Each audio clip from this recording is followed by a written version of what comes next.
So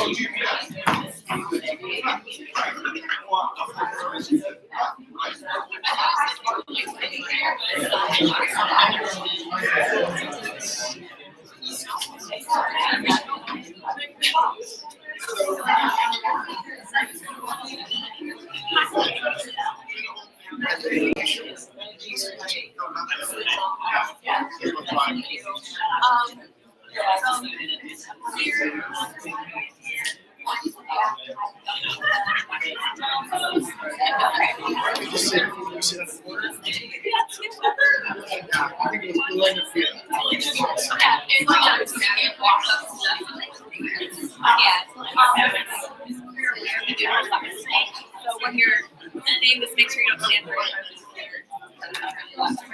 Okay, so where's the Right here.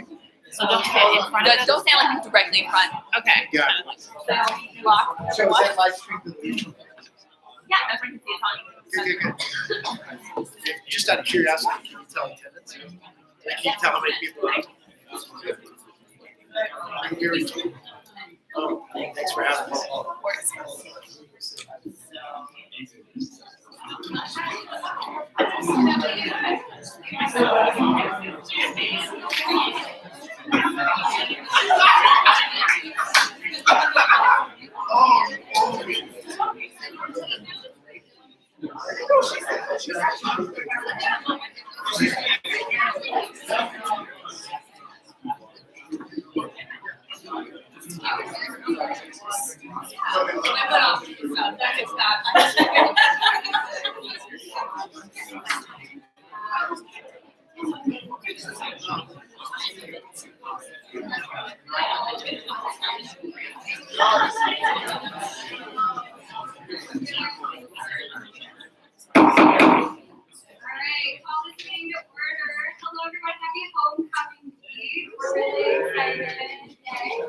And in addition to homecoming week, I just want to remind you all that the Board of Trustees meeting is happening tomorrow and Friday.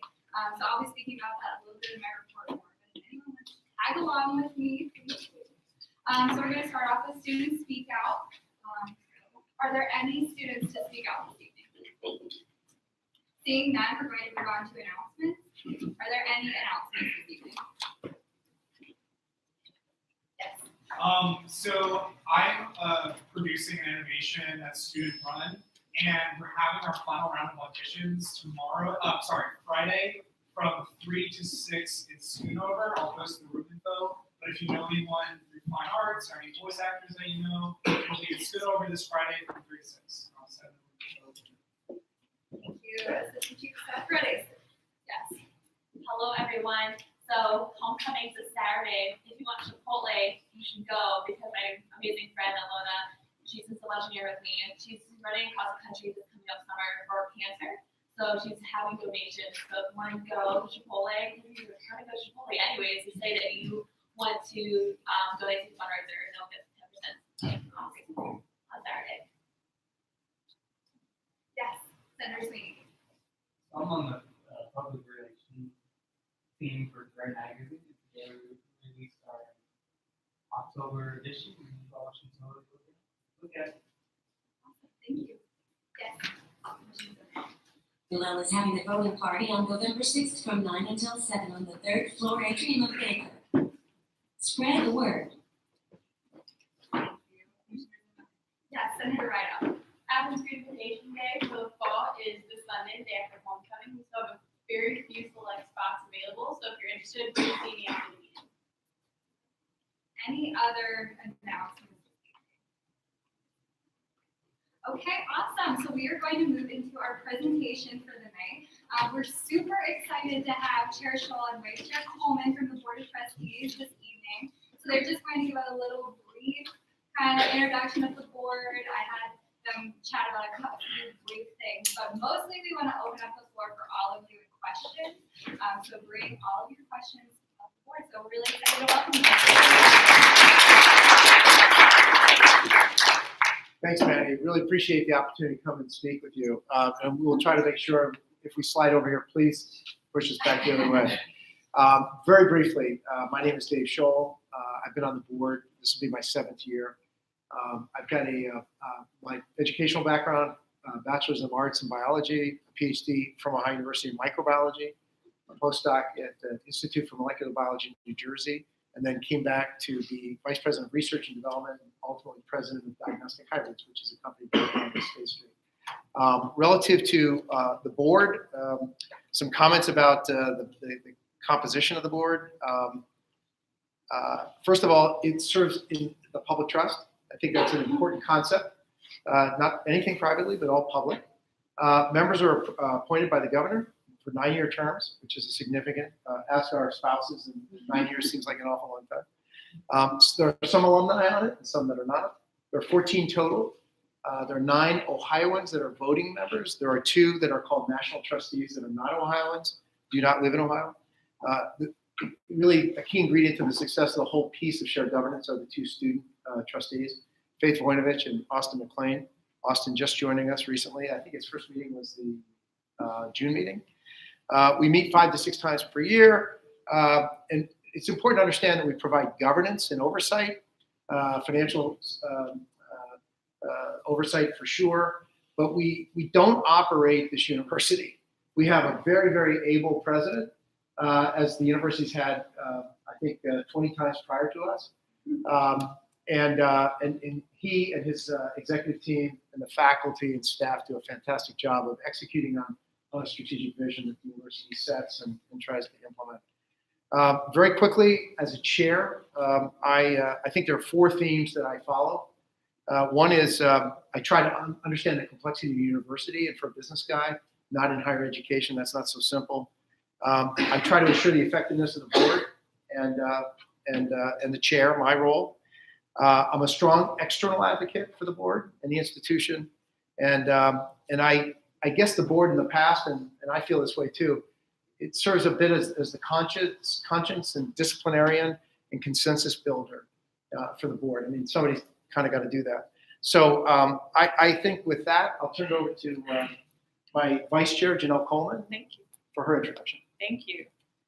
Hello, everyone. I'm Janelle Coleman. I am a 1995 graduate of the Scripps School of Journalism. I majored in broadcast news, although I am not a reporter. I currently work for a company in Columbus called L Brands. We are a specialty retailer, and we own brands that hopefully you've heard of, like Victoria's Secret and Bath and Body Works and Henry Bendel. I am on the non-retail side. I run the foundation and all of our philanthropy, associate volunteerism, and giving back to the community. So happy to be here, and we are looking forward to your questions. On that note, Maddie, Okay, great. I'm actually going to start us off with a question. no surprise To there. get the ball rolling. So we've actually had a couple questions about this come up about the university's master plan. And so that has been a conversation that we've had in various degrees in this body the past couple of weeks here. And so I just wanted you all to sort of touch on where you've seen the board's kind of role in that regard. Yeah, excellent question, especially with all the buildings that you wander through and migrate through on campus. So I'll start and simply say that in my 7th year, so through those 7 years, I think it was about my 3rd year, that all the context of the future of the university, at least for the next 20 years, was beginning to be discussed. One of the things about boards is that one leaves, one comes on, but there's that constancy of thought. And it was very, very convincing that under Dr. McDavis's administration that we needed to do a comprehensive master plan. That probably got started in the 2012, 2015 period. And the most important part of it is getting done in 16 was it had the input from so many different areas and all the stakeholders and students, alumni, community members, et cetera, to make it a valid document. But it's not just the comprehensive master plan. It kind of is the overseeing document. But like most things, it's a living and breathing document. Underpinning that is a utility master plan. Believe it or not, there's a lot of exciting stuff that's occurring underneath the ground at this university, like tunnels and for steam and chillers, et cetera, that cost, the estimate would be to remodel and re-energize that, probably the tune of $200 million. So whenever anything takes on that magnitude, it needs to be planned for, it needs to be considered and thought about. There's the, following the comprehensive master plan is what the board sees as a 6-year CIP, which every year gets updated. And it's a 2-year kind of biennium approach because the state appropriations match that. So we're thinking ahead of the game to find out which buildings, what needs to attend to, and ask the state to help support. It even goes to small housing strategy. This is a beautiful campus. And if you look at the history, there was a plat that was predicted in 1797 or 94 that said there'd be a college green and homes around the edge of it. Of course, there they are. The question is, from a resource allocation perspective and a utility perspective, what should we make of that today? So there's a strategy built around that. And then ultimately the wayfinding. There's a plan that's built on wayfinding. There's a plan that's built on doubling. The point is that all of those are integrated into the thinking that the actual executive team thinks about and kind of informs the board about. And then, of course, it's our job to kind of match it against the strategic, align it to the strategy, and then try and figure out how to pay for it. And there are mechanisms that are in place to do that, but there's always trade-offs. So I hope that starts the conversation. The only thing I would add to that, and I think Chair Scholl did a great job of giving you an overview, but if you look back at the board minutes, or even if you come to this week's board meeting, every board meeting you will probably see either a resolution being teed up or a resolution passed to enhance the current facilities. One of the things that I am really proud of is that President Nellis and then President Davis before him, they really wanted the board to understand the current condition of the facilities. We toured Morton Hall. I have not been a student here in 20-something years, but we toured Morton Hall, and it seemed very familiar to me. The carpet, the seats, there was a overhead projector in the corner, and so those are the kind of things that we also spend time doing when we're here. Is really trying to understand the current needs, not just building new things and thinking of the next thing for the next round of students and faculty and everyone that will be here, but what are the conditions of the facilities today so they can meet the best educational needs for the students who are on campus now. Yeah, I'll add one other comment. That is, when we went through Clippinger, the same story. Honestly, the laboratories there. I've toured. So I live in Mason, Ohio, one of the larger schools. And the Mason laboratories were better than Kissinger's laboratories. I mean, that's what age does to things. And so if you look at how that rounds out to a financial sustainability story, it's not just the payment of those facilities and fixing them up, but if you don't fix that problem, you start running into recruitment issues, right? So now all of a sudden it's an enrollment problem. You want top students to show up and see something that's relevant and current and able for them to grow. And So we're always trying to stay ahead of the game, but it's one that the tendency is to kick it down the road. I think the latter part of the administration of Dr. McDavid, as well as the current one, is just in a better position to not do it. Your input's valuable, by the way. I mean, when you think about those kinds of things, dormitories, educational buildings, athletic capabilities, whatever, do you have a voice in that? I assume you certainly do at the trustees level with the student trustees. But I would assume that that's something that you are invited into conversations around, either through committees or some of these other activities. If not, I would say that input would be valuable. Any other questions? Okay, so I was just wondering about the budget and specifically how I know that a lot of conversations about restricting the budget and how state funding affects the university. So I guess I was just wondering right now there's elections for the gubernatorial candidates. How could that change the way that Ohio University is run or funded? And is that something that the board is thinking about? That's a really good question. Great question. So first of all, the makeup of the revenue in a tuition-oriented university is the consumer and the state. The buyer and the consumer are kind of co-buyers. So tuition is kind of shared that way. There's one other party to that, and that's the university's financial aid. So you've got an endowment over here contributing dollars to offer you support. There's the state that's paying some of the subsidy, and then you pay the rest. Those costs are assessed in terms of trying to match what it costs to provide the access to excellence at this university that we believe is what you need. Relative to the election piece, the place where the elections might have an impact is by somebody who got into office and said, I mean, some have already done it, right? I want college education to be free. Or maybe a moderating position on that from a tax-based perspective might be, I want to contribute instead of 25% of the subsidy, I want to contribute 35% of the subsidy.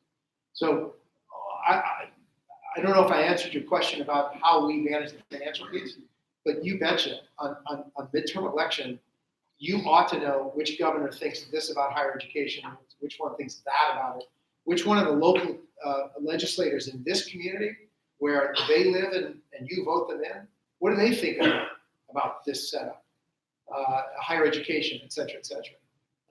And then when it comes down to state appropriations on facilities, I mentioned every 2 years we get support for projects. Generally, it's 25 to 30 million-ish that they will add to our priorities. So that's why we want to have a master plan to kind of get those high priority efforts in place so that some of our dollars and some of their dollars can make that happen. Again, as somebody who's supportive of higher education and the impact it has, might be a better a political influence on behalf of Athens, Ohio University, and actually your future. Yeah, I would just add to that. It's an excellent question. I'm going to make the assumption because you all are in student government that you're paying attention to our state government and our federal government. Richard Cordray is running on behalf of the Democrats, Mike DeWine on behalf of the Republicans, and they both have specific views around how they are planning or how they are pitching to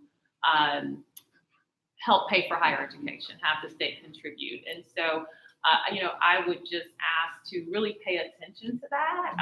There was just a debate last week in Cleveland where they both talked about this issue, but to answer your question, yes, it is going to have an impact depending on what that view of that, of that future governor is about how to make higher education accessible and affordable without sacrificing the quality of the education. And so I'm going to leave it there, but it's an important election. We'll be back to you on November 9th. That's right. The university does watch that.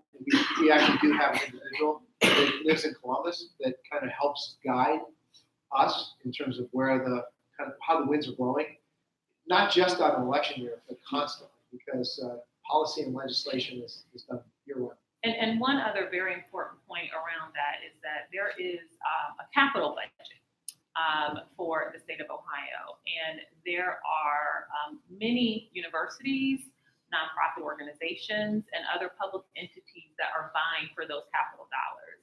So that definitely has an impact on things like our master plan, on things like being able to keep up with our deferred maintenance, because those dollars, right, there's only so much to go around. And so to Chair Schultz's point, we do have someone who works for the university who is in Columbus at the State House probably daily advocating on behalf of you, of the entire university, to make sure that we are represented, that our voice is at the table, and that we are being represented, especially from a public funding standpoint. And one last comment, and that is President Nellis spends a significant amount of time.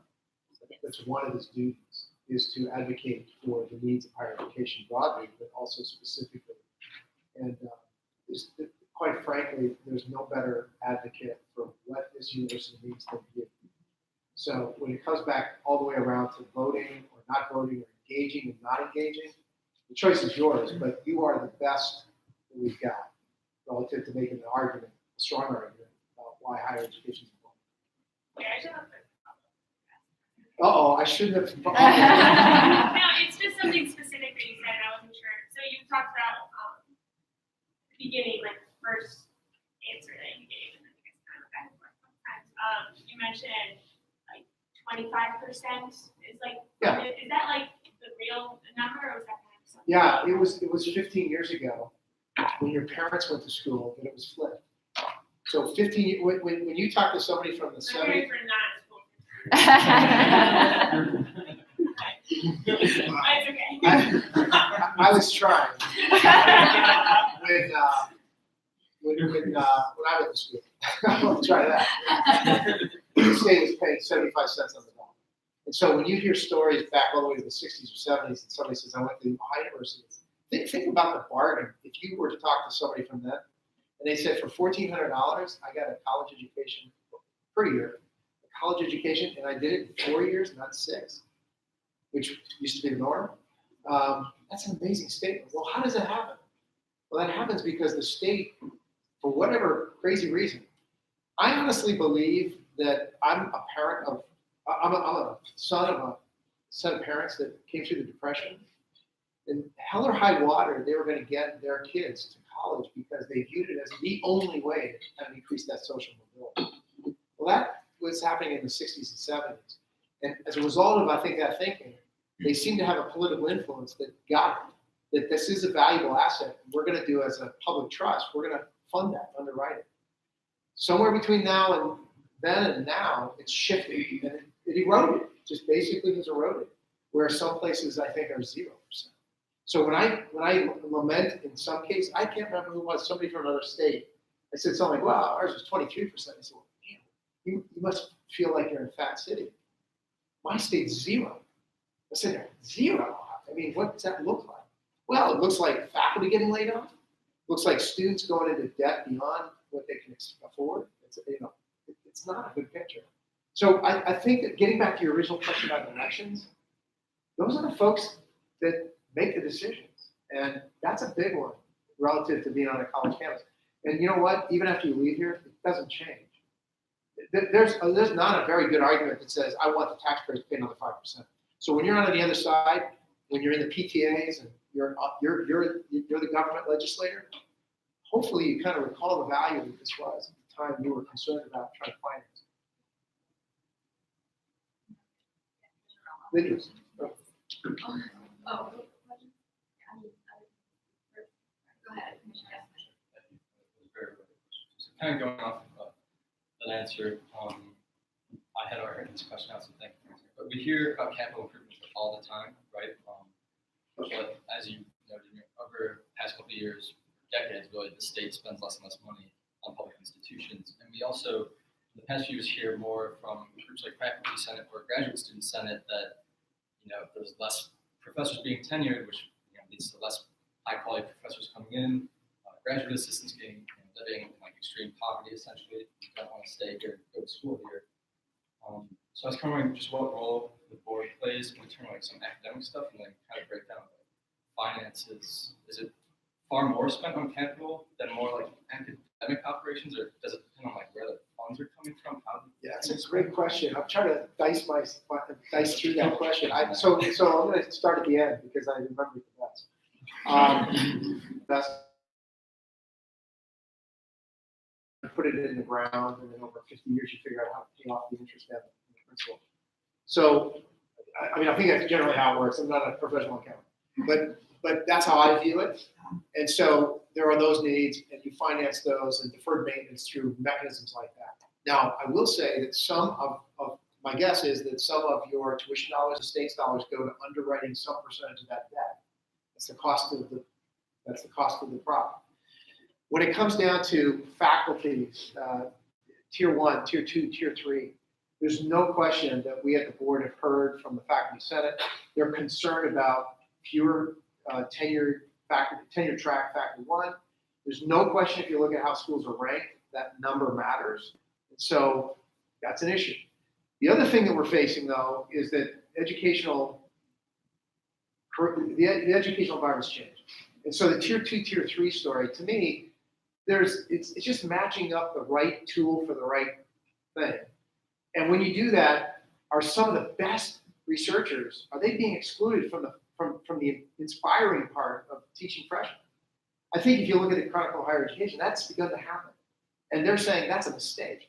those folks should come back and speak to those freshmen to inspire them to become, to kind of give some direction at that stage. So that's kind of a juggling act that I think you're getting at. We do hear about it. It has ramifications on rankings. The other one is class size.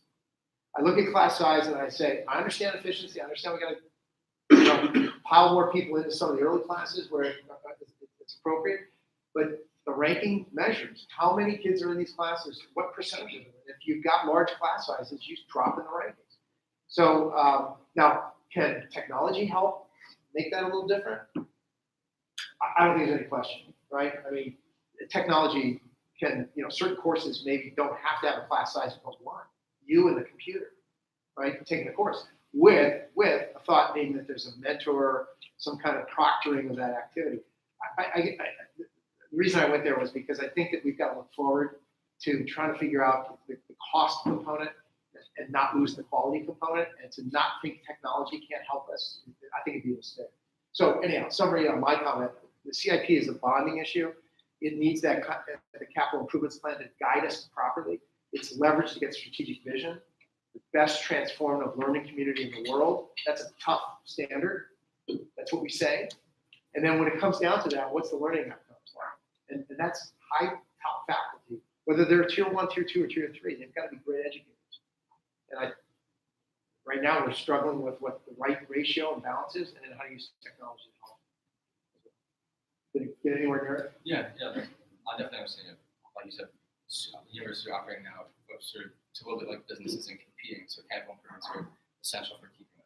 Listen, if Janelle was being recruited today, she walked into the building and she knew what it looked like and it hasn't changed, and then you go to the University of Cincinnati and it's just got a brand new building for some reason, I think that's not the only way that people make decisions, but I think that's a practical way to think about it.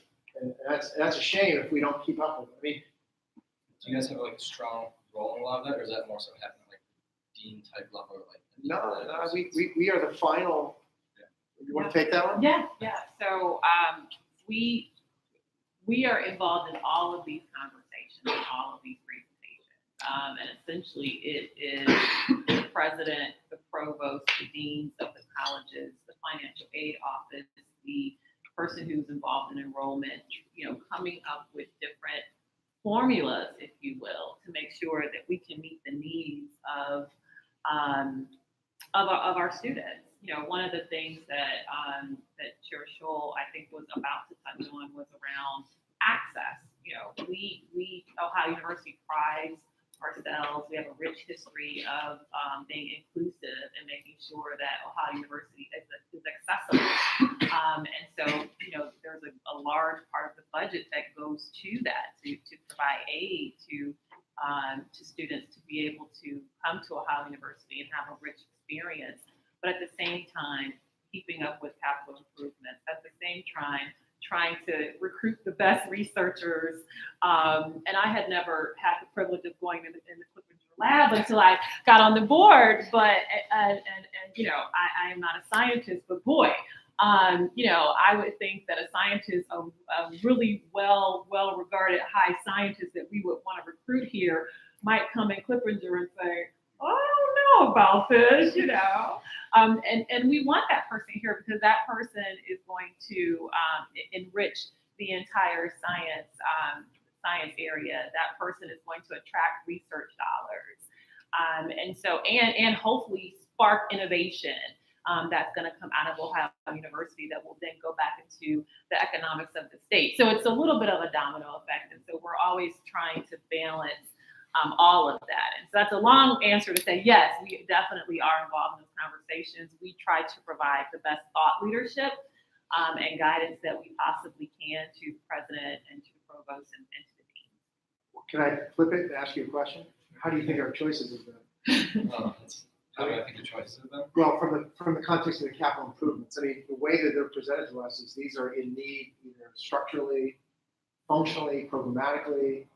And as Vice Chair Coleman mentioned, we trust that input. We're informed about it.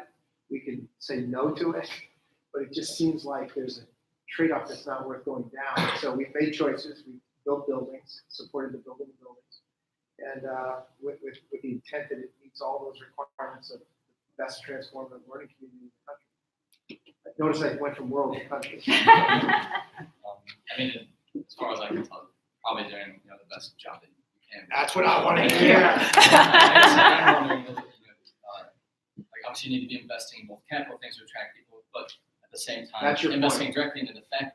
I'm curious, what the research looks like, or what faculty senate has to say on, like which one do you invest more in first and prioritize to bring like those future people that are going to create. Yeah. Future That's a good question. Just on round numbers, the faculty and staff at this university cost 70 to 75% of the budget. I guess I was thinking it would be flipped, honestly. So, Yeah, well, the only reason, now remember, it might be a big number over here, but from an annual operating, remember there's depreciation on buildings and stuff like that you can amortize it over 30 years. Is there an accountant in the crowd? No.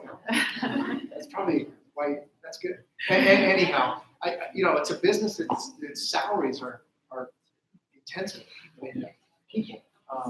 So, thank you for that. yeah, I thank you. we have time for one more question. So- We'll come back if you'll invite us. Okay. We would love that, so I'm sorry to. Okay. Maybe two, quick. I will be quick. Thank you. Thank you guys for coming. You're welcome. So I currently commute from Pomeroy to come here to OU. My last year here. So one of the things where I live is that a lot of people want to come to Ohio University but are not able to afford to come here. So they go to University of Raritan or Raritan Community College instead and try and come here afterwards, but then they don't get the same amount of aid that new students would come because they came in as a transfer student. One of my questions is, has there been any talks about trying to bring in, expand aid for transfer students, maybe from Meigs to the surrounding counties, and also a lot of low-income students, if they get enough aid, then they can try and come here as well, and they struggle, and they have to go to either another school or not, or just go straight to work. Yeah, that's a great question. To the access situation, when I first joined the board, access and affordability, it's always been front and center. And what's evidence of that? Evidence of that is our financial aid numbers have gone higher. The number of first generation students, the number of minority students, the number of lower income students have all risen. And so I think that's a statement that says we're working at that. But I wrote down, I don't have an answer to your question about the financial aid component and the difference between transfer students and first year students. I pledged to you that I'd write back to you after I ask the question and get the answer, because I think it's a really good question. Well, my main concern is for people in Athens and the surrounding counties where I live, because most of them have, Ohio University is part of their community, but they're not able to come here.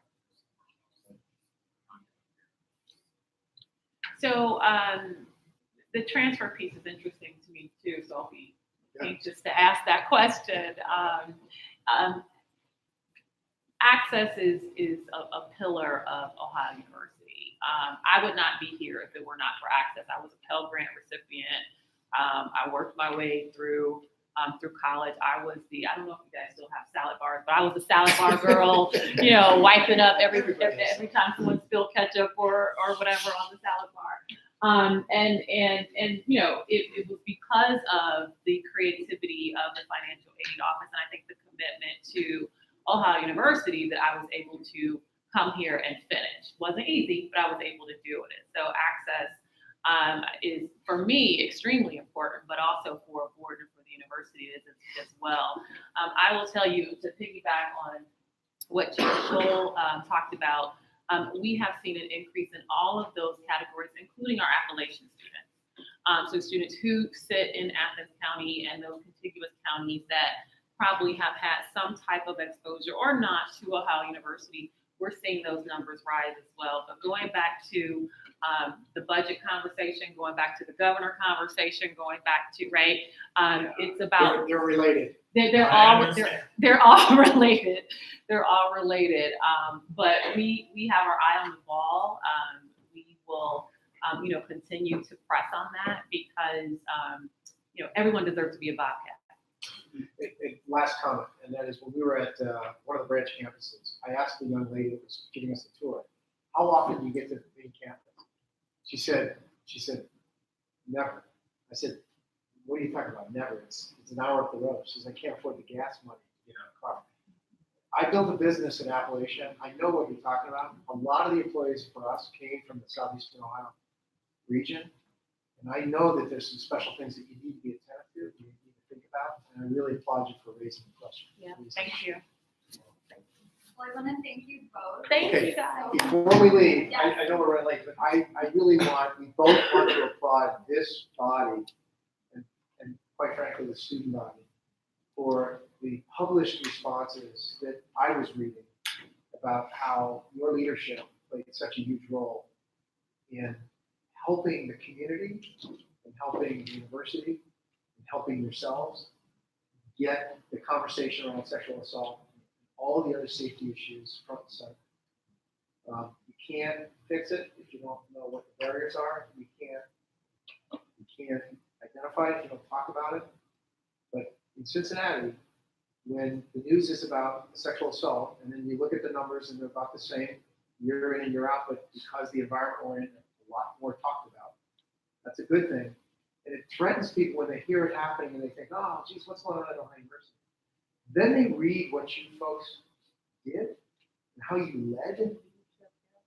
And then it all switched. They said, wow, what are you folks doing at Ohio University where these students are basically leading the community in this conversation amongst themselves around consent, around bystander, about all of that. So what we've pledged to you, and the president has done very, very nicely, I think, is resources allocated to trying to augment your efforts. You've got wonderful ideas. I always felt it when I had students in our business. Why not listen to some of these ideas like the technology apps, like the conversations that generate out of the safety block that Landon led? I mean, that's leadership.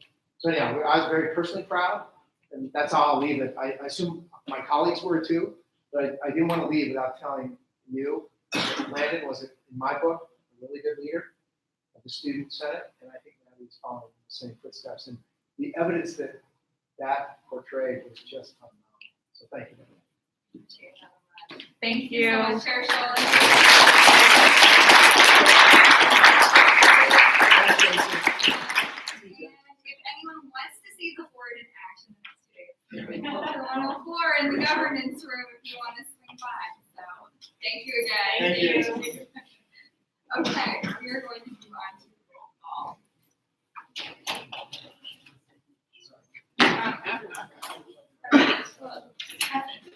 Vice President First. Present. Treasurer Ramlin. Present. Commissioner Weeks. Senator Kashoot. Senator Corinne. Senator Newhart. Senator Shaver. Senator Moore. Present. Senator Kraus. Commissioner Jones. Present. Senator Gibson. Present. Senator Aliu. Present. Senator Martin. Present. Commissioner Shira. Commissioner Salter. Present. Commissioner Cooney. Present. Senator Ramlow. Commissioner Nutt. Present. Senator Sweeney. Present. Senator Dara. Commissioner Zimmerman. Present. Senator Rader. Present. Senator DeVos. Senator Van Fleet. Present. Commissioner Smith. Present. Senator Chaplin. Present.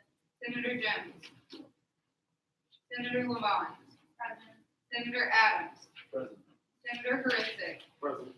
Commissioner Arnold. Present. Commissioner Graffis. Present. Senator Carmen. Present. Senator Soto Diaz. Present. Senator Conrad Sweeney. Present. Senator Fink. Commissioner Holtkamp. Senator Baker. Present. Senator Strongly. Senator Rideout. Senator Bower. Senator Suzzani. Present. Senator Deering. Proxy. Commissioner Thomas. Senator Kramer. Present. Senator Hurd. Present. Senator McCarthy. Here. Senator Williams. Present. Clerk Court Nelson. Present. Okay, are there any additions to the agenda tonight? There is one. I move to add Senate Resolution 1819-30, a resolution to purchase office. All those in favor of adding Senate Resolution 1819-39, please raise your hand. All those opposed, abstentions, one abstention noted. So passes. Okay, we're going to move to approve the meeting minutes. All those in favor, please raise your hand. All those opposed, abstentions. Great. Minutes are approved. Okay. There's no old business this evening, so we're going to move on to our new business. So first up is Senate Resolution 1819-36, a resolution to appoint a justice of the judicial panel. Primary sponsor, Chief Justice Thomas. So we had a vacancy and Holly very, very quickly submitted an application. And so I was really pleased with her rapid response and enthusiasm. She's got some really cool experiences and I think she'll be a very valuable asset to the panel this year. And I reserve that. Secondary sponsor, Clerk of Court Millen. So last Friday, I think it was Friday, Todd and I interviewed Ms. Vicker for this position, and oh my lord, I have given one interview that was better than hers, and that's saying something because I've interviewed shit ton of people. So I have full confidence that she will be just a wonderful addition to this organization, and I look forward to seeing what she accomplishes in her role. I reserve the balance of my time. Thank you, Clerk of Court Millen. Is there any discussion on this resolution? All those in favor of Senate Resolution 1819-36, please raise your hand. All those opposed, abstentions, resolution passes. Senate Resolution 1819-37, a resolution to formally reinstate the office hour requirement. Whereas. Move to suspend the reading. Second. Primary sponsor, Chief of Staff, Lenny Orr. Hi, everyone. So even though I know you all read it, I'm just gonna summarize it for you. So this is going to make office hours mandatory again. Early last year, we passed a resolution putting 1 point in place for every office hours that you did not submit. And a few weeks after that, on a consent agenda, the honor system was put in place. So this resolution is simply reinstating the points to hold you all accountable. The RMP clearly states that members of Senate are required to serve office hours as part of their position description, and so this is just a way to enforce that. And this can just be utilized, like let's say there's a discussion about whether a member is participating in Senate, this can be a driving force in that factor of whether they're completing their job. As student leaders and representatives on this campus, we need to be serving our constituents and we need to be held accountable. So I urge you all to pass this, just as you receive points if you do not go to a commission meeting, you should also receive points if you do not serve your office hours.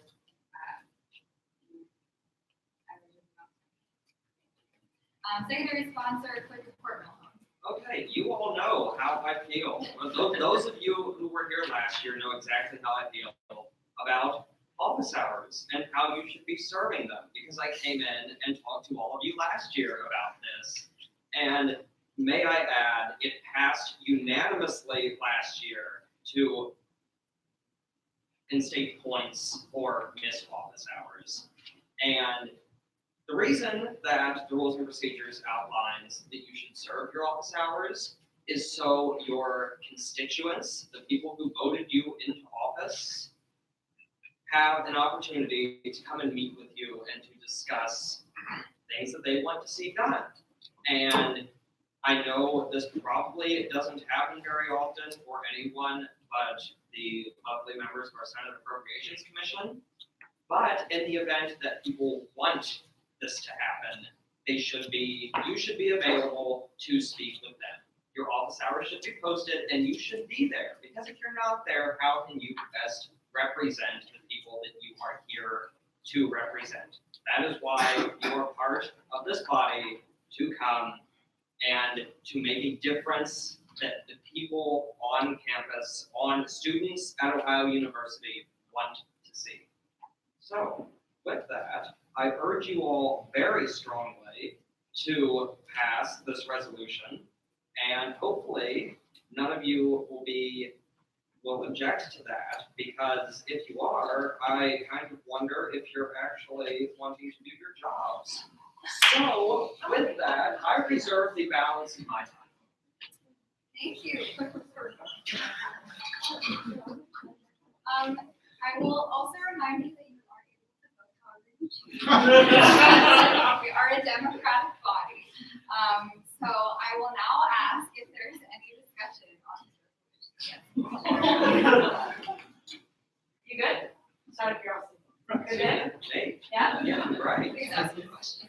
So my only thing with this is like, I understand and I completely understand what you were saying of needing to serve office hours, and I assure you that I'm pretty sure 90% of us do our jobs. I'd like to think a lot of us work hard.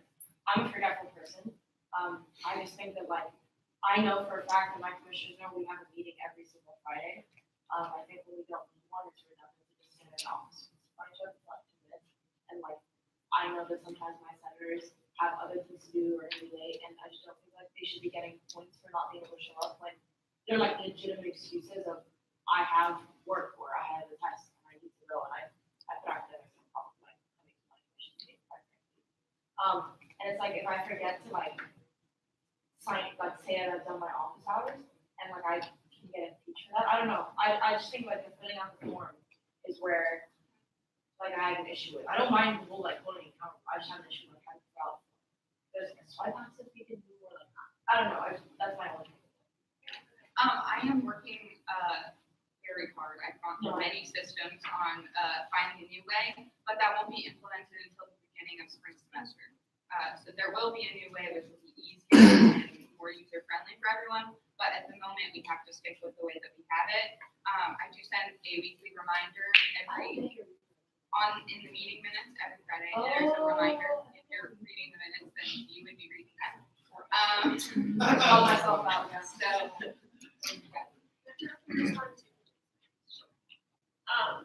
Also, like, this isn't, I know you started off what you were saying, talking about like your commission meetings, and like, I can totally understand if like one meeting you didn't have a commission meeting, but this is just being in the office. This isn't you miss your commission meeting. This is specifically about just being in the office and like getting the points. And most people in the body have to do 4 hours. And nowhere does it mandate that you have to be doing Senate work at all. In fact, like I would say we encourage you to, if you don't have Senate work to do, to be doing homework or so like you can really do whatever you want in there. You just have to be there. So I don't really think it's that much of a task. And like Alicia said, she sends out a reminder in the email. I know that that's what I try to do is when I get the meeting minutes, I know just like if I get on my phone immediately, just like click on it, fill out the office hours. It takes like 30 seconds. And it's done. So I think that like keeping that, and also you're not going to get impeached over for missing, even if you missed 3 times, you forgot to do it. You're not going to get impeached over that. Like even if it's like a lot of times, you're not going to get impeached over that. But it's just a good way to be like, well, this person isn't doing their job, and we have the receipts. I'm good. Oh, yeah, go ahead, sorry. Treasurer Rommel. So I echo everything that my cousin Burke said. This is a referral to additional panels. You get to talk to them, you can explain yourself, and you are just forgetful, and we recognize reaching out. Yeah, if you do reach out, which is not possible for us this semester, we believe, because we gave. So we're not even there yet. But also, I've been asked a lot, and I will ask the digital panel, does your points reset after the semester?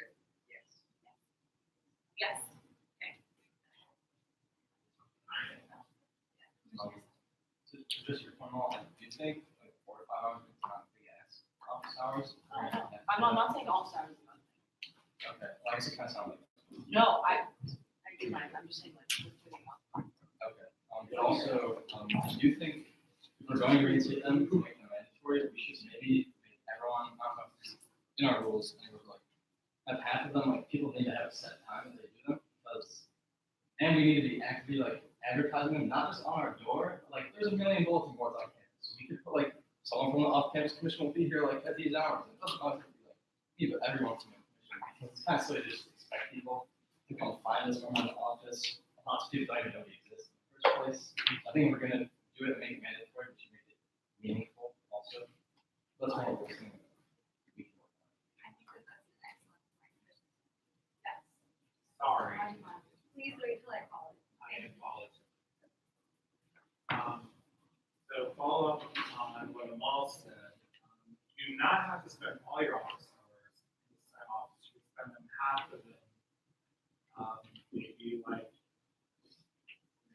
where you like art, maybe like literature, maybe like scripts. So it doesn't all have to be in the Senate office.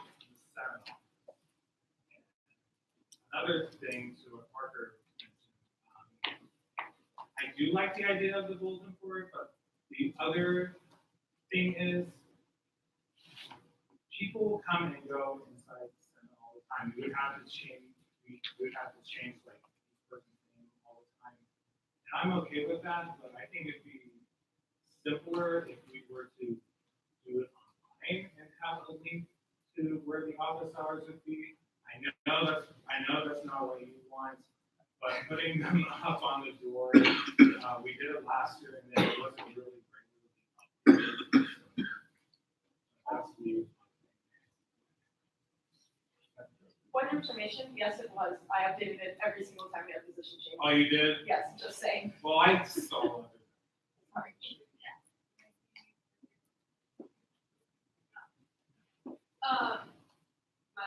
When Parker was saying, my immediate thought was either dry erase board on the door or next to the door, and when you go in, write affairs or off-campus senator is in here. And then when you leave, you can just click it off. I feel like that would be the easiest if you wanted to say who's in there, and it, you don't have to change much papers, it would Yeah, Commissioner Holcamp. Yeah, I'll echo that, and then also something that's brought to my attention a few times is, I think it was like Caitlin and Rachel specifically brought this up one time that it doesn't, they kind of said it didn't make a lot of sense for them to do office hours in other places because no one knows who you are, you just look like a student doing homework in front room. It's something that we talked about, and I know I put like in the comment sheet of your,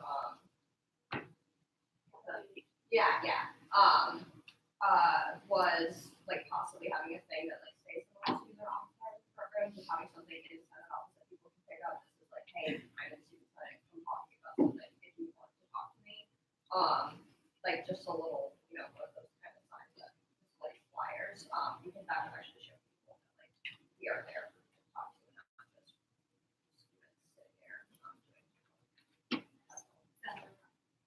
I just wanted to, I'm not advocating that anyone vote no on this, I just wanted to speak out really quick against the sentiment that voting a certain way on this resolution would imply anything about your desire or ability to do your job in the Senate. I believe that office hours are definitely super important, but historically, I think that they are maybe one of the least ways we actually interact with our constituents. So I think having the conversations that Amal mentioned, just in office hours sometimes being a nuisance or something easy to forget, doesn't necessarily make you a worse at your job or maybe anything like that. So I just wanted to make that known. Yes, continue step running. It's me. So I'm reading this for the person I'm proxying for, Senator Deering. The senator will be voting yes on the resolution because it adds great value to students' reliability. However, the senator would like the sponsors to consider adding an option for senators who serve the same hours in the same place, basically like a quicker method of logging the hours. For example, a checkbox that asks if you were repeating logistics of the previous week's hours.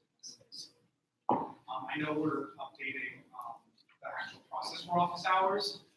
So speaking as the assistant chief of staff, as not proxy, I would actually consider tabling this resolution and maybe having people who are having concerns about it actually meet with the sponsors and actually do something instead of complaining. I'm not like saying you guys are not doing a good job. I'm just saying like, we need to like start putting into action like what our concerns are. So I would definitely recommend people meet with sponsors and like add those as amendments to the resolution.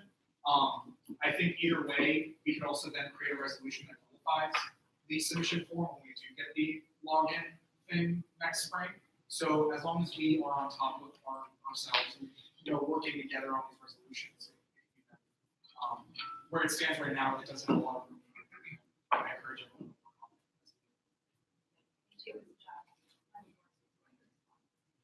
Yeah, this is just putting points into place. Like this has nothing to do with the form of tracking them.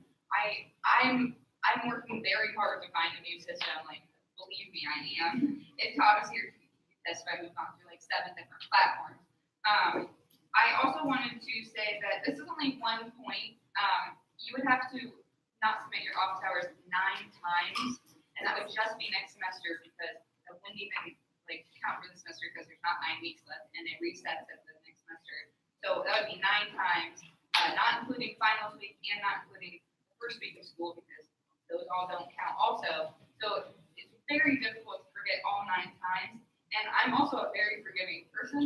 If you do submit them now, you would notice that I don't approve them until later in the week. So I'm not like checking them right at midnight on Sunday night and being like, oh, you didn't do it. And so I am a very forgiving person. If you're like, okay, I forgot to turn it in, like, but I will still take it. It's not a very big deal to me.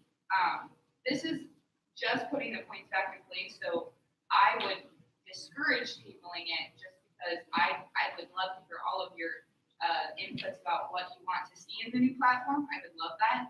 I know that we want a swipe card, and I'm working very hard to find a way that we can have a swipe card in the office. But I do strongly urge you to have just putting the points in place so that when I go to look for these things, like it is an actual rule. So I'm going to really volunteer, but what I'm hearing a lot of is those recommendations of how we can improve the process, but not necessarily the conversation about points specifically. So if that is the case, I really urge us to try and have a vote on this resolution about reinstating the points, and then we can have those conversations about the best ways to do that. I'm so happy that you all have those ideas and stuff. So I would like to see if there is a motion for yes. I do agree with that, whether it's through amendments or just a resolution to amend this resolution. Those are also viable options. So it's whatever you guys really think. I think this doesn't specifically say it just is. It doesn't have a specific way. So yeah. Yes. Second. Okay. All those in favor of Senate Resolution 181937, please raise your hand. All those opposed?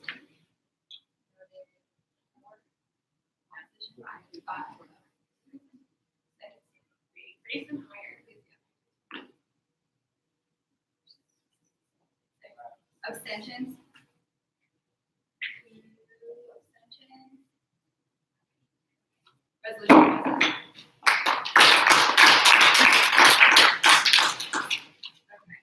We're going to move on to Senate Resolution 181938, a resolution to appoint a commissioner to the Environmental Affairs Commission.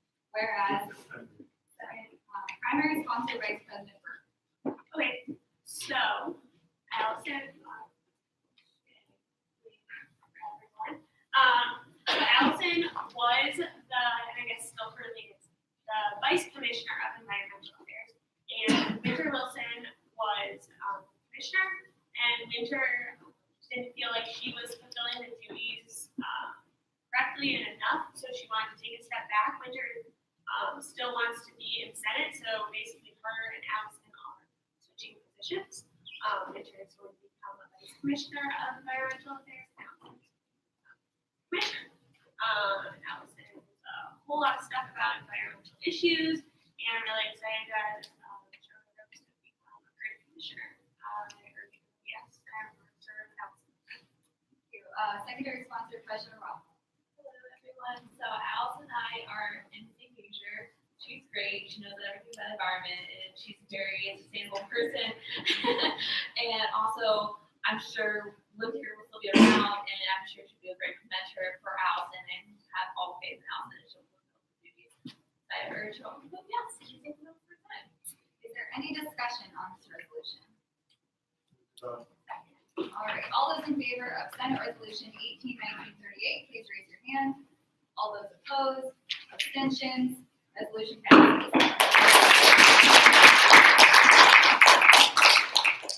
Senate Resolution 18-1939, a resolution to purchase office supplies, whereas the primary sponsor, Chair Hurtsik. So yeah, everything checked out. It's good. Upon reviewing of the budget application committee reports that has met all criteria outlined for approval, I yield the remainder of my time to chief of staff. Thank you. This is supplied to the office.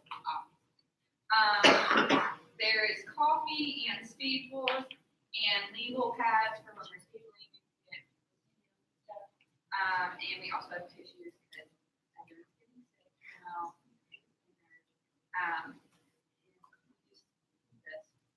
I urge you all to have it, and I serve bound to Senator.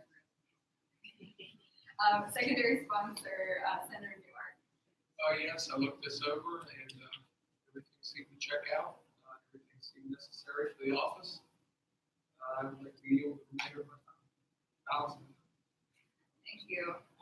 Is there any other discussion on this resolution? Yes, Clerk Portman. I do have a question. How many legal pads is that? Because $28.89 worth of legal pads. There's 12. Legal pads. Thank you. Is there any other points of discussion on this resolution? All those in favor of Senate Resolution 18-1939, please raise your hand. All those opposed, abstentions, one abstention. Okay.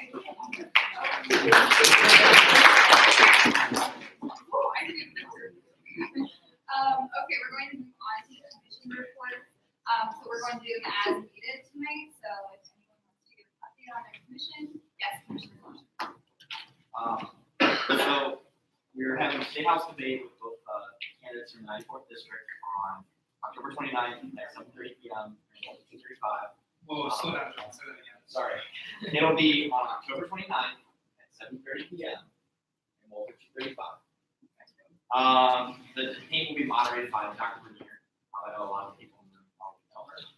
She's amazing.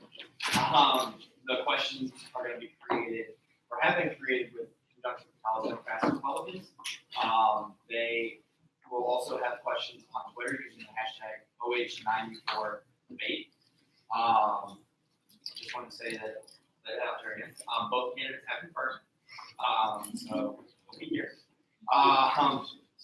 We only have enough space for 150 individuals in this room, so make sure you get here in time. We're in communication with OUPD/Human Services to make sure that we still keep the maximum number of us, so we don't have too many people.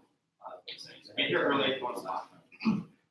Our commission is also going to meet with Eric Bouchard on November 19th at 2 to talk about some of our lobbying. Oh, Eric Bouchard is the university lobbyist.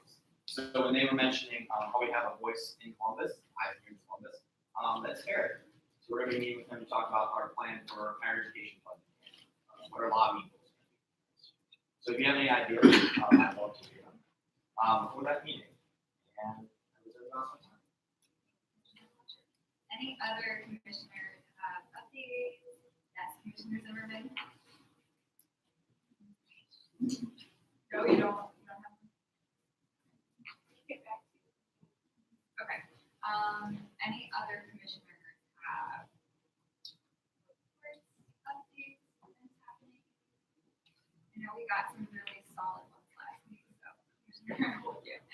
A reminder to early vote, and if you want to win a free travel mug, they're pretty cool. We're expecting to get them on Monday, I believe. And the first winner will be announced on Saturday. Yeah, even if you already have early voted, like I voted first day of early vote, took a picture today, so you can still totally enter even if it's not the day that you actually voted. So yeah, I encourage you all to early vote. And tell your friends to do it because You just have to text. yes, and you just have to tag Student Senate. Don't have to say anything special. You can literally just tweet a picture of yourself with a ballot or like your absentee ballot or your sticker and tag Senate in it. Who would one contact to find out their precinct? If you early vote, you just go to the DOE. Yeah. It's a lot easier than going on election day, but if you want to go on election day, like you can literally Google like what is my precinct and it'll come up. Also, you should have gotten Yeah. a card in the mail. Yeah, that's what I thought. I haven't seen it yet. I- Yeah. I changed my address Where lately. do you live on? Hawkins Street is Hawkins Street. It takes a while, yeah, okay. Just trying to think. Yeah, I registered for the first day of classes and I got mine like literally a week ago. So If you Google it, it'll come up. You just type in like your name and the county that you're in. Is that the answer? Commissioners are ready. Our commission has been working with the fraternity and sorority office to be more observant of religious holidays and then also creating an accessible Ohio week. If you have questions about this event or want to collaborate with us on our accessible Ohio week, which will hopefully be happening in February, please let Mackenzie know as she's working hard on this. Thank you so much, Commissioner. Are there any other reports? Commissioner Dodd. So a couple weeks ago, we voted to give money to keynote speaker for the Love Yourself Week does next week. Instead of your item that we did.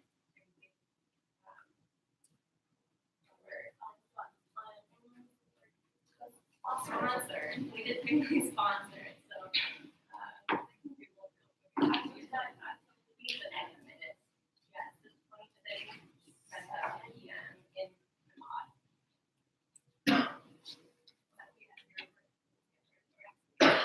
Any other commission reports? Okay, we're going to move on to Senate committee reports. I'm not sure if there's any update on tonight. I have a question. Yes. Haven't been contacted at all about Or it doesn't university things, never mind. Last one. Come chow. Okay. After the meeting. Okay, we're going to move on to university standing committee. Is anyone on the university standing committee that has met within the past week or so that wants to give us an update? Yes, Commissioner Brown. Hello, I'm sure everyone hopefully received President Nelson's email today about sustainability. So I sit on that committee along with her, which means now becomes Allison. And we've been working really hard with administrators and also faculty and staff to create and reinvent the environmental and ecological conservation committee. So this committee is like sustainability off sustainability, it's completely reforming. So please keep in touch with that side of what's happening here. It's really exciting. That's all. Anyone else have standing committee updates? Okay, seeing none, we're going to move on to our executive officer report. Okay, so to start us off here, I have a fun event that's coming up next week, next Friday, the 26th, from 12 to 2 p.m. OSU is coming down and bringing 200,000 prepared, non-perishable meals to donate to our food pantry and others in the Athens community, which is amazing. But we are looking for, specifically as the Assistant Dean of Students, Abby Paul is looking for students to come help unload all of these meals, and also wear some Bobcat gear. Since we'll be hanging out with our OSU counterparts, we want to show some Bobcat pride. And so I will be there. I hope that you all will join me. I'm going to put something in the Slack about it after tonight. So please shoot me a text or a message Yeah, it's next Friday, 12 to 2 p.m. And it's gonna be at the bottom of Baker in the like to go bus lane. The to-go bus lane. So I will be there. Come hang out with me and Kathy and I don't know if we'll be there. I'll be out. Wow. So Jenny and I will be there, and I hope that you come and help us and do that. But I will put that information in, and even if you can do it just for like a half an hour slot, that's super helpful. So wanted to let you know about that. Number 2, homecoming is obviously this week. It's very exciting. There's lots of fun events coming up, so we're going to be putting those in the Slack as well, just as reminders of the times. The parade is at 10. We're having our meet and greet at 11 in the office. 12 is when the tailgate starts. The actual game itself starts at 2. I also want to remind you that we have 2 candidates for homecoming court in the Senate. So Walter and Mary, if you want to give away, I think she's wearing her stash in the back too. So if you haven't yet voted for homecoming court, make sure that you do that. It's very exciting. Also, I want to remind you that you are student leaders. We are in a fishbowl, so be safe this weekend in all of your festivities. Just a reminder. And then also, we wanted to talk a little bit about the Blackbird Semester pageant coming up this weekend as well, which is on Saturday. Actually, thanks to the Division of Student Affairs, we actually have a couple extra seats available at our table. So after adjournment, we are giving priority to seniors and people who haven't gone to the pageant before. I will check your timestamp. I will look at when this is. So do not send me this email while we are in the meeting. But after adjournment, the first 3 people that email me with a quick little message about why you want to go, we will give you those seats if you can come with us. It's this Saturday, and it's at 7 o'clock, and it's in Baker Ballroom. It's a super fun event. ESCPD, it's a black tie event. It's very formal. So let us know. Please you can send me that email.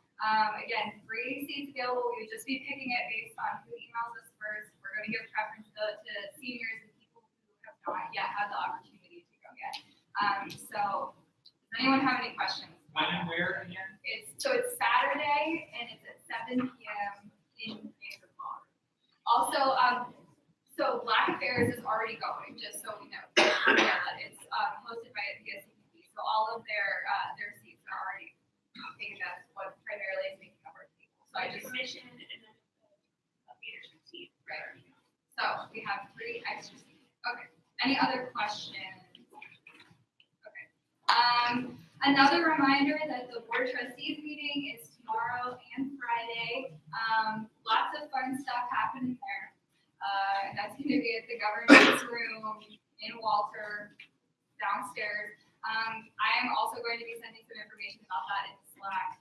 If you're really interested in coming and kind of seeing the inner workings of the Board of Trustees meeting, please come reach out to me afterwards or send me a direct message, and I can give you some ideas of some of the topics that are being discussed at the various points and we want to kind of schedule based on stuff that you're particularly interested in hearing about. So just a reminder, it's cool that it's in Athens and we have the opportunity to be in on some of those meetings. I really encourage you all. When and where? I'm sorry.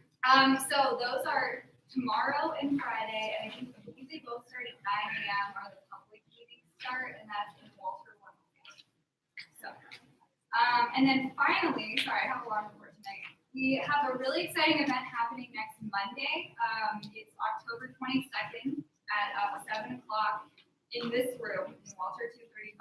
We are having the Senate's first ever town hall, which is a really cool event where we're inviting leaders from student organizations all across campus to come and share their feedback and point of view and concerns of their constituencies with all of us, because we are doing everything possible this year to be interacting as much as humanly possible with students and getting student feedback so that we're ensuring we're representing people efficiently and productively. So if you are a member of an organization and you think that you would really love to come represent that organization, please come and chat with us afterwards as well. I know that we have a lot confirmed already, so your organization might already be coming, a leadership member from one of your organizations might already be coming. So you can check with us on that. But we also encourage, even if someone else is coming, come anyways too. We want everyone's voices to be heard. So, just wanted to let you all know that's happening. And that's the end of my report. Well, the first thing on my report is that in 3.5 hours, it will be Maddie's birthday.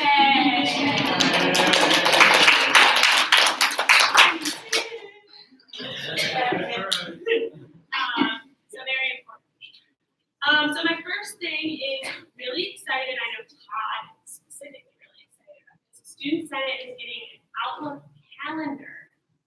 Yay. So what this means is right now it's public.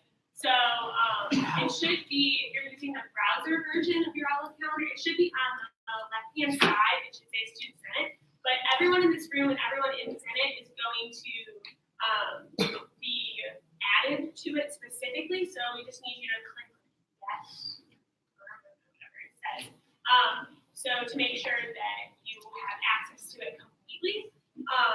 So now we want to be able to fill that calendar with the events that you all are putting on. So once you, this is specifically at commissioners, but also to anyone, when you know when you have like a week of programs happening or an event happening or something like that, send it to me so then we can put it on the calendar.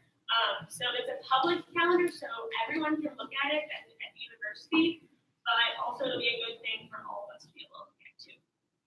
So if you have any questions about that, you can ask me or anyone in leadership about that. But we're really excited about that because I think it's going to be a really good way for us to be able to put out all of the amazing events that you all are programming. So make sure you accept that invitation. So the second thing is that today Jordan and I met again with the Safety Act Committee. We're officially done with demos. Our 3 apps that we're looking at is App Armor, Live Safe, and Live Guardian. We're in the reference phase now, so other people in the committee are going to be reaching out to universities that have these apps and see what they like about it. Technical questions like how does it interface with the police department there. Jordan and I specifically are going to be contacting the student government at some of the schools that have these products. So if you know someone who's at a school that uses one of those 3 products, you can let me know, but we'll probably be reaching out to the leadership of those sometime in the next week. So then in 2 weeks, that we will have a complete recommendation on that. What are the 3 apps again? App Armor, Live Safe, Live Guardian. Okay, here's your Ronlo. Okay, hello everyone. So this is time of semester. I have to tell you about my discretionary spending. So the things I spend my discretionary on are the exec office table. The office table that I swear I will fix because I also bought hardware to fix it, but unfortunately Lowe's saw wasn't working, so I couldn't get the right size, the right height for the board. I promise I'm working on it. Okay. Also, I have a coffee table and also the whiteboard that we now have. So if you want to have committee meetings, commission meetings in the office that are whiteboards, so feel free to use it as much as you want. Also, just a reminder to fill out the name tag form on Boardsync. If you don't fill it out, you won't get a name tag. So going off of each point that you made earlier, it's what people to know who you are, and name tag would be awesome to have. So please fill out those forms. Also, there's a fact thing. The semesterly funding applications are open. So if you are in an organization who wants to request semesterly funding, please apply when you can. Also, budget committee is still looking for another member. You have to be a voting member within the body. So you need to be a senator or a commissioner. And yeah, I hope you all the parade. If you come to the parade, continue to do my awesome dance moves. So it'd be awesome if you all come. That's my report. Oh no, that's the numbers. I forgot those. Numbers are important. Okay, so the total is $23,598.97. Allocated, not spent, $12,895.10. Not allocated. paid endorsement is $10,521.08. SAC total is $198,452.29. Spot funding is $126,751.66. Youth fund is $69,205.58. These numbers are true and accurate to the best of my knowledge. That is the report. Thank you, Treasurer Rob. Chief of Staff Lenny Worth. Hi, so we are doing a Yellow Lake Hell, the pep rally. We're gonna have a booth for Senate. We're gonna do some fun OBU trivia there. I would love for people to come, and the booth from, I should be more consistent. It's from 7 to 8. I will need someone at the booth, but setup is at 6:15. So if you want to help me, I would love that. We already have 2 people. Maddie. Also, homecoming, I know Maddie said it briefly, but we have to be at the West Union parking lot where everyone checks in for the parade at 9:30 on Saturday morning. Everyone will be there at 9:30. After that, we can go directly to the office mingle. The alumni are coming to see the Senate office, have coffee and talk to us and see what's going on and what kind of projects we're doing. So that'll be fun. And then after that, we will all migrate to the Student Affairs tailgate at 12 o'clock.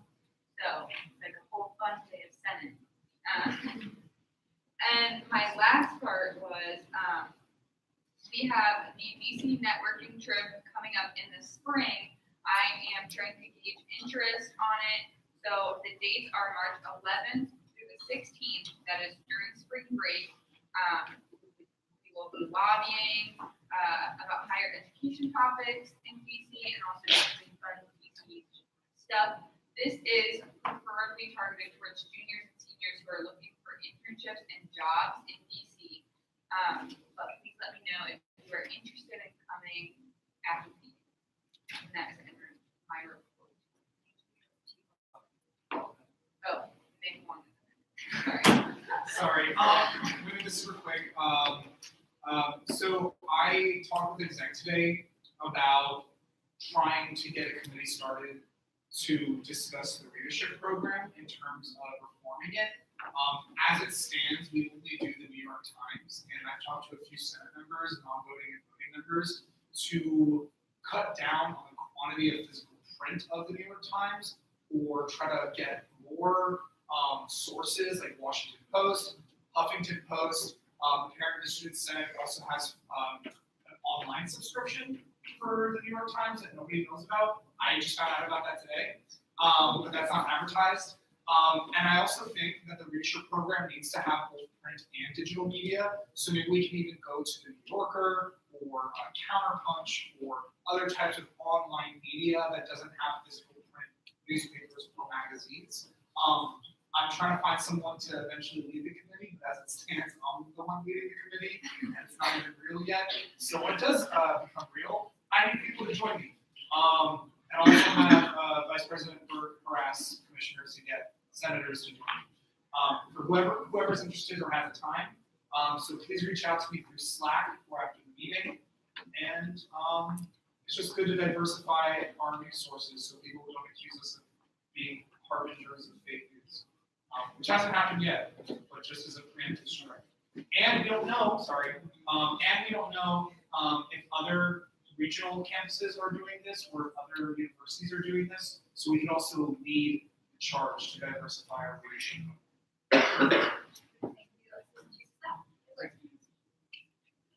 Oh, yes. Hannah's going to make a note about the DC trip. Oh, I just want to say that, talking to Alicia, there's going to end up being like an application process to go to the DC trip, so it's just important to keep that in mind. And also, this is like under the Leadership and Development Committee, which is generally supposed to be under my jurisdiction, but because I want to go on the trip, it is moving to Alicia is going to be chairing that committee, because you cannot be in the committee if you want to go. So keep in mind if you would be interested in like deciding who goes, but you can't go yourself, you can join the committee. But if you want to go, you're gonna have to go for an application process. So if you have any questions. End of Alicia's report. Okay, clerk report, Melvin. I guess the third time's the charm, so I get to talk this time. So the panel is now full, thanks to all of you tonight, and thanks to Ms. Vickers for applying. So that would be good. Please send us stuff that you have that we need to see. So stuff changing rules, or stuff that you just want reviewed, doesn't necessarily change the rules, because we've received grand total of, I think, 6 resolutions from you this year, and it is week 8. So, please send us stuff to do, and thank you for approving Ms. Vickers' appointment, so that she is now Associate Justice.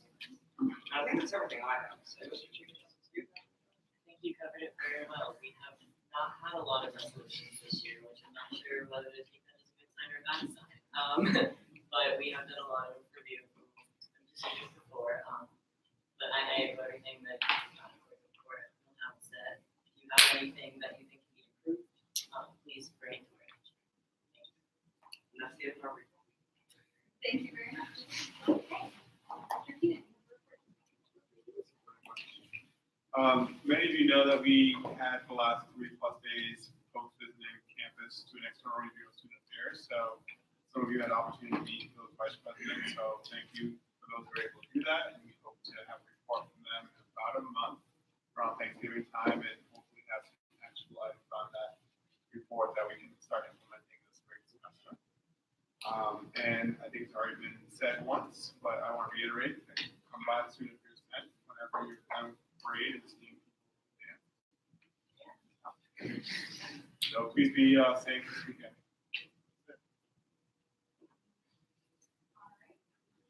My report was already taken. I don't have one, but on behalf of Todd, have fun this weekend, be safe, and go Buckeye. All right. All those in favor of adjournment, please raise your hand. All those opposed? Abstentions? You're adjourned.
Okay, cool. I'm about to.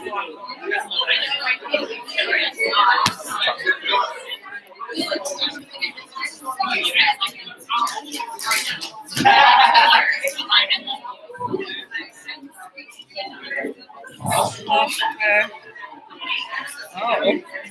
swag on off. I hope there's one person watching.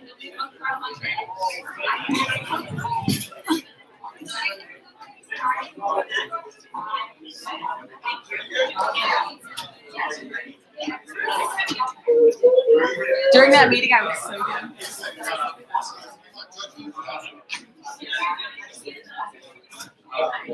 So the two announcements.